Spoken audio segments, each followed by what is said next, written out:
کردم و همه چی سود کردم.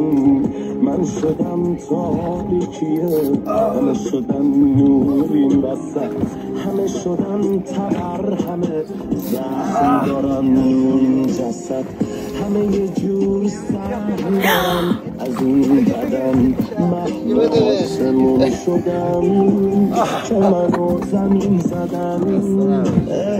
من میخواستم که اصلا نه به اهل این زمین نگم.